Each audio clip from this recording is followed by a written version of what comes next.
Fala, investidor aqui do Análise, tudo bem? Hoje nós faremos uma comparação entre duas empresas. De um lado nós temos a Transmissão Paulista e do outro nós temos a Taesa. São duas empresas que o público conhece bem, empresas do segmento de energia elétrica que estão na parte de transmissão. Aqui faremos o comparativo, olharemos algumas coisas interessantes sobre as duas empresas e aí poderemos chegar a uma conclusão ali no final do vídeo. Então fique aí até o final para nós vermos algumas informações bem interessantes. Então vou começar comentando aqui sobre primeiro o setor e de forma geral, depois vamos comentar sobre os ativos. Então vou começar mostrando para vocês uma apresentação da Taesa, no qual ela comenta um pouco de como funciona esse setor, como funciona alguns pontos interessantes para você entender também e ter até um julgamento melhor sobre o setor elétrico aqui do Brasil. Então nós vemos que o setor elétrico ele é dividido em geração, transmissão, distribuição e consumo. Nós temos aqui como que o fluxo da energia percorre. Então ela começa ali nas empresas de geração. Essa energia, depois que ela é gerada, ela tem que ser transmitida, no qual vai passar pela infraestrutura das empresas de transmissão, chegando nas empresas de distribuição, no qual essa energia será distribuída para as casas, para as indústrias e etc. E por fim, nós temos também a parte de consumo, que é o mercado cativo e o mercado livre. O mercado cativo, o consumo é feito por meio da distribuição, ou seja, as empresas de distribuição estão nesse mercado cativo, mas também é possível fazer aquisição da energia via mercado livre, no qual são transições negociadas entre algumas partes que estão dentro desse mercado. Então, basicamente, nós vemos o percurso, tanto a Transmissão Paulista quanto a Taesa estão aqui na parte de transmissão. Então, seguindo, eles comentam que o sistema interligado nacional possui 176 mil quilômetros de extensão e transporta 99% do volume total de energia do país. Quando nós olhamos toda essa malha aqui, ela parece ser bem grande, mas nós temos que lembrar que essa malha ela poderia ser muito maior. Nós vemos aqui algumas lacunas, como por exemplo aqui na região norte, aqui também entre o Sudeste e o Nordeste. Nós vemos que não tem muitas malhas que percorrem entre ambas as regiões. Se nós pegarmos aqui entre região Norte, nós pegarmos aqui entre região Sul e Sudeste, por exemplo, não tem malhas que façam essa ligação, por exemplo. Então, ainda precisa de muito investimento em infraestrutura e essas empresas do setor de transmissão de energia elétrica, elas acabam sendo bem beneficiadas desse momento atual que nós estamos falando, que tem diversas iniciativas para aumentar essa malha, quanto no futuro. Tem projetos que já estão em andamento, diversos leilões que vêm ocorrendo, justamente para que esse sistema ele seja cada vez mais integrado, nós consigamos integrar de forma muito mais eficiente essa região com essa outra região, né, a região norte e nordeste, com a parte sul-sudeste. Então, quanto mais malhas nós tivermos e mais interligações, nós conseguiremos, por exemplo, evitar alguns desperdícios, como por exemplo, vamos contar que essa região aqui no nordeste, vou até apagar para ficar melhor, vamos contar que essa região nordeste ela tem um excedente de energia. No ambiente atual, ela não consegue transportar essa energia para cá, caso aqui, essa região aqui, sudeste ou sul, tenha algum problema de falta de energia elétrica devido a secas e etc. As geradoras não consigam entregar essa energia. Num cenário que nós tenhamos essa interligação na sua plenitude com diversas linhas de transmissão, nós conseguiremos trazer essa energia do norte para o sul e sudeste, do sul e sudeste para o norte, e assim sucessivamente. Então, é um ponto aí bem positivo, é um setor que está ainda em franco crescimento.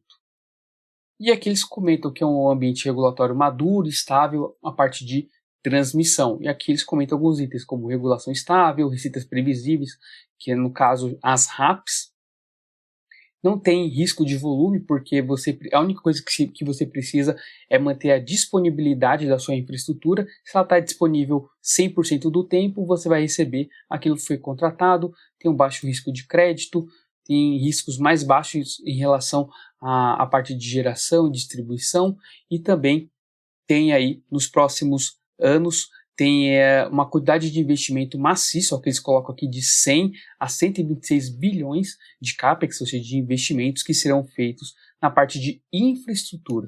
Então, nós vemos que é um setor bem promissor nos próximos anos. Isso traz possibilidades para que tanto Taesa quanto Transmissão Paulista e qualquer outras concorrentes consigam entrar nesse setor com força, consigam ganhar leilões, desenvolver projetos e aumentar sua receita, sua lucratividade e etc.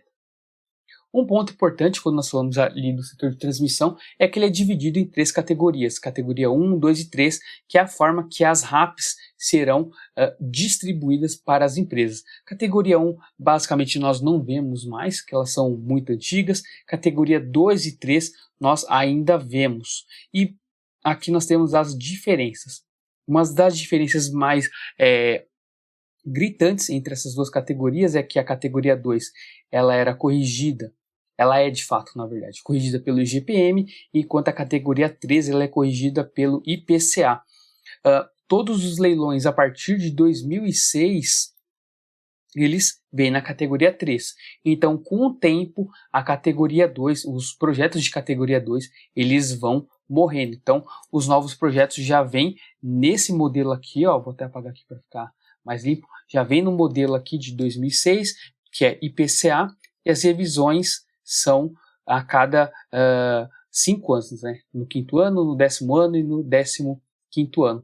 E os prazos de concessão, tanto na categoria 2 quanto na categoria 3, são de 30 anos. Se nós pegarmos aqui, ó, que foi de 99 até 2006, os primeiros vão até 2029, né? Nós temos um período aí de 30 anos, e os últimos aqui, que seriam 2006, então os últimos seriam 2036. Então, nós temos aí que as últimas concessões na categoria 2 são 2036. Então, depois dessa data, ainda tem um longo chão, nós estamos em 2022. Então, depois de 2036, nós teremos apenas categoria 3.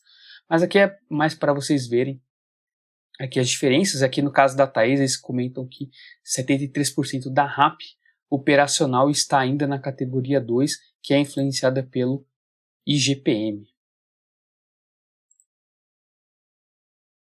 E aqui, agora sim, vamos falar um pouco da Taesa e depois nós vamos expor um pouco da Transmissão Paulista, ver alguns dados para entender um pouquinho mais da empresa. Então, a Taesa, ela possui aqui 41 concessões ao longo de todo o Brasil. Então, nós vemos que ela atua aqui na região Nordeste, ela atua aqui na região Norte, Centro-Oeste, Sudeste e Sul. Então, é uma empresa que atua em todas as regiões.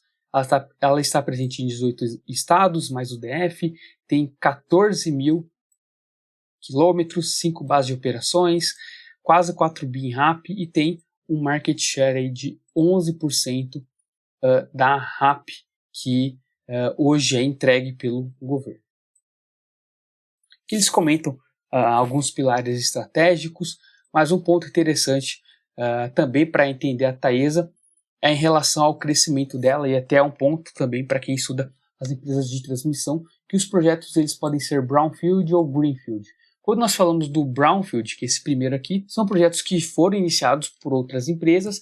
Essa empresa não teve capacidade financeira de dar conta do projeto e ela acaba repassando esse projeto. Então a Taesa ela compra um projeto que já estava em andamento e dá continuidade nesse projeto. E os projetos greenfield são aqueles projetos que a empresa vai lá, remata naquele leilão e ela começa a fazer esse projeto do zero. No caso aqui da Taesa, nós vimos que boa parte da vida dela ela fez aquisições via brownfield e depois via greenfield, que seriam os leilões, como eu comentei com vocês. Então aqui são alguns pontos que nós temos bem interessantes de Taesa. Agora vamos olhar um pouco da Transmissão Paulista também, vamos olhar a apresentação que eles têm no site deles. Então, a ISA-CTEP, em números, que é a Transmissão Paulista, ela tem 30% da energia do país, 20 mil quilômetros de linha de transmissão, 30 mil quilômetros de circuito, um market share de 11% da RAP, similar ao da Taesa, está presente em 17 estados, também similar ao da Taesa, 92% da energia do estado de São Paulo, 133 subestações, 84 mil MVA e 22 gigawatts de conexões. Então são números aí bem expressivos no caso da Transmissão Paulista. Eles comentam que são líderes no segmento de transmissão de energia elétrica. Nós vemos aqui que eles atuam também no Brasil inteiro. Nós vemos aqui tanto as unidades em operação quanto unidades em construção. Aqui um ponto de destaque é que os pontos em laranja são 100% ISA e os pontos em azul são de controle compartilhado. Então essas bolinhas em laranja são controle integral da TRPL e essas bolinhas em azul, como essa aqui, por exemplo, são de controle compartilhado. Nós vemos que a empresa ela vem fazendo algumas construções adicionais, vem investindo bastante. Um ponto de atenção no caso da Transmissão Paulista é que ela tem a RBSE, que é uma indenização que ela vem recebendo, que ela tem um prazo para se encerrar, e por isso a empresa vem investindo bastante, vem participando dos leilões para conseguir manter a sua receita num nível adequado e também trazer um retorno adequado aos acionistas. E aqui eles até mostram o quanto que eles vêm investindo, né? No caso das RAPs, a RAP aumentou ali do ciclo 21-22 para 22-23, teve um incremento aqui, bem considerável, de mais de 1 bi, e aqui mostrando de como que essa RAP está dividida. Então nós temos os contratos renovados, os licitados e os que estão em construção. E aqui a divisão de RBSE, OIM e reforços e melhorias. Então basicamente é isso que nós temos numa visão um pouco mais macro, mais qualitativa das empresas, e vamos agora sim fazer o comparativo entre elas. Então aqui no site do Análise de Ações, vocês podem pesquisar por TAE11, que seria a unit da Taesa, aqui já mostra o comparativo, e a outra é a TRPL4, que é da Transmissão Paulista. Então aqui nós temos algumas informações, como o ano que foi fundado, foi muito próximo, o ano de diferença, o IPO, e alguns indicadores, como nós podemos ver aqui. O primeiro aqui é o Dividend Yield. Hoje a Taesa vem pagando um dividendo de 14% contra menos de 1% da TRPL. Ela acabou retendo um pouco mais de dividendos justamente para fazer mais investimentos em projetos, e isso foi até um ponto que alguns investidores ficaram um pouco descontentes com a empresa, mas elas estão na verdade em ciclos diferentes. Enquanto a TRPL vem investindo bastante justamente para renovar portfólio, crescer e se tornar uma empresa mais robusta, a Taesa ainda está no processo de encontrar bons projetos para continuar investindo. Ela está investindo também, mas a TRPL vem investindo mais que a Taesa nesse momento. O PL das duas é bem parecidos. Vou até marcar aqui de novo para ficar melhorzinho. Então, aqui nós temos o dividendo, então seria um ponto aqui para a Taesa, eu vou deixar aqui um risquinho azul. O segundo item seria o PL, nós temos aqui as duas, e aqui o pontinho em azul, vou até marcar para ficar melhor para vocês, vou deixar marcar em azul só quem está ganhando, na verdade. Então, Dividend Yield, Taesa estaria ganhando, o PL, que seria, em teoria, o tempo que você demoraria para receber de retorno, então no caso, Transmissão Paulista ganharia, pois em 5,6 anos você teria o retorno sobre o que você pagou, contra 6,41 da Taesa. O PVP, que é o preço sobre o valor patrimonial, no caso de TRPL, você estaria ganhando, pois você está pagando abaixo do valor patrimonial, enquanto Taesa está aí quase 2 vezes o valor patrimonial, sendo mais específico, 1,7. O LPA, que é o lucro por ação, nós temos aqui um lucro por ação de 5,37 contra 3,92, só pelo LPA Não dá para tirar muita informação, é apenas um dos indicadores.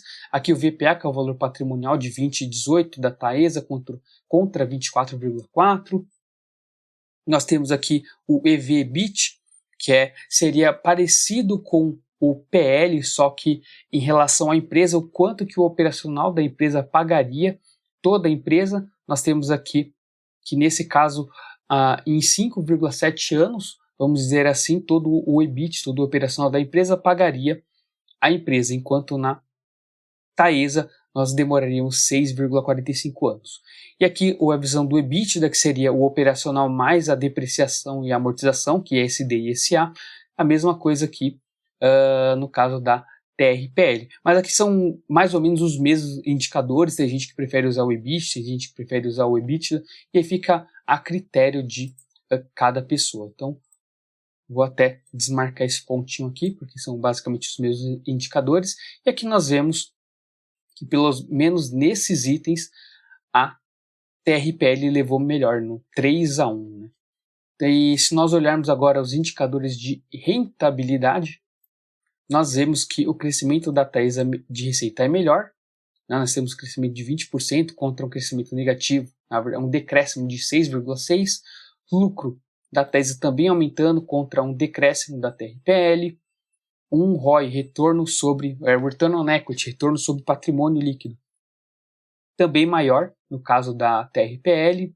Um ROIC, que é o retorno sobre o capital investido, também melhor na Taesa, 17 contra 14. Uma margem bruta também superior. Uma margem EBIT também superior. Nós temos aqui margem bruta de 84%, margem EBIT de 100% e uma margem líquida de 63%. Então, nos três quesitos aqui, quando nós olhamos rentabilidade, a Taesa acabou ganhando de tudo. Nós tínhamos lá um 3-1 nos primeiros indicadores, e aqui nós temos 4, 5, 6, 7-0.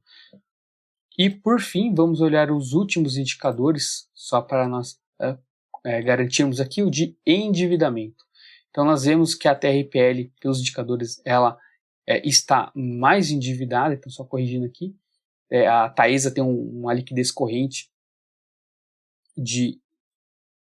só corrigindo pessoal, só um errinho aqui, vamos refazendo, aqui nós temos a liquidez corrente, que eu tinha confundido com a dívida líquida EBITDA. Então a liquidez corrente seria quanto